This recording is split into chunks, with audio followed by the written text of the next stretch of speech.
PlayStation Vita. The games look like this. They are tiny little cards, and these are pretty much one of my favorite, I'd have to say top 2 plastic game case containers, outside of the cardboard boxes of Famicom, Nintendo, Super Nintendo, and the jewel cases of PS1 and Saturn and Dreamcast. These are so cool. They're so bite-sized, they're so tiny. But they come in another format, kind of, and we're going to get into that right now. So you just bought a Vita, and you want to know what the cases are like. These are so cool, man. I'm a big Final Fantasy guy, and unfortunately Vita doesn't have a whole lot of fantasy options. I believe they have FF Type 0, and they have FF10, 10.2, HD Remastered, so that would be the only game cases I would get.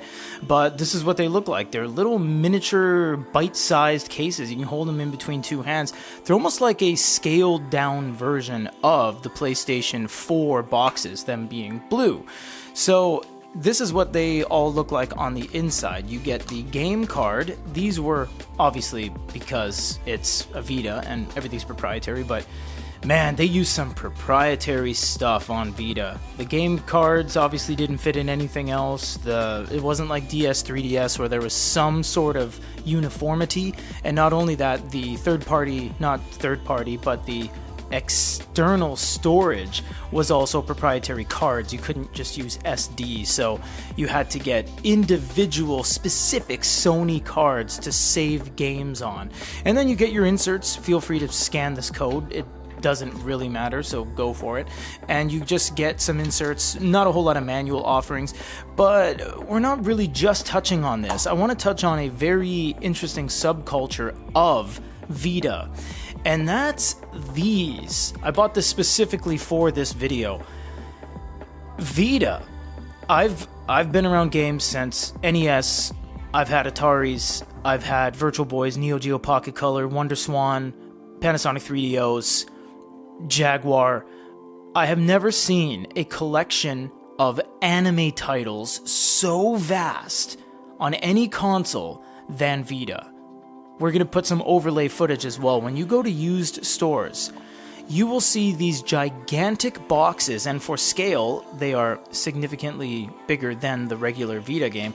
You'll see these gigantic boxes of Naruto, you'll see Sword Art Online, you'll see all these anime. I have never seen so many anime titles on a single console. And I'm talking about just kind of like generic anime offerings, kind of continuing the lore of the anime respectively. So basically what these are box sets of an individual game that comes with a whole chunk full of other things. So this one's actually factory sealed. This is Sword Art Online, factory sealed with PlayStation tape. The PS strip goes around the entire thing. That's how you'll know your thing is factory. So this one has a bunch of clear, translucent cell postcard things. We're not going to open any of this. It's factory sealed all around. You have a Nerve Gear Special Version Volume 2. The thing lays flat. I don't even think this thing's been cracked. I'm not even gonna open it. I'm just gonna peek inside. That's basically what you're seeing. You don't want to open the thing all the way, because then you crack the adhesion of the bind here, unless you're actually going to view it, which I'm not.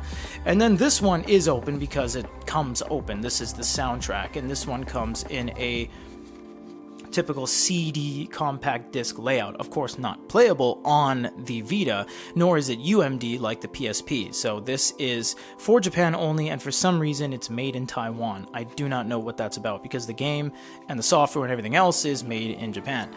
These anime games are so plentiful.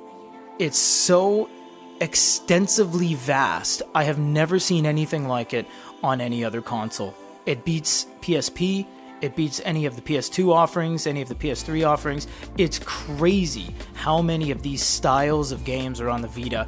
I'm not sure what happened specifically about the formatting or maybe the tangibility, the portability about the Vita when it came out. It was a good kind of mix of portability and capability, and maybe the amount of anime at that particular time was so vast and plentiful that they merged the two kind of subcultures together to create these huge value boxes of just anime you've never seen or even heard of. I'm sure a lot of you guys have. You're probably like, oh, everyone knows that enemy. Sure, but not everyone has time for every single thing. But I'm just saying, Vita is a crazy little observation of ours that you will see these type of games on Vita more than any other console. If you have any questions, leave them down below.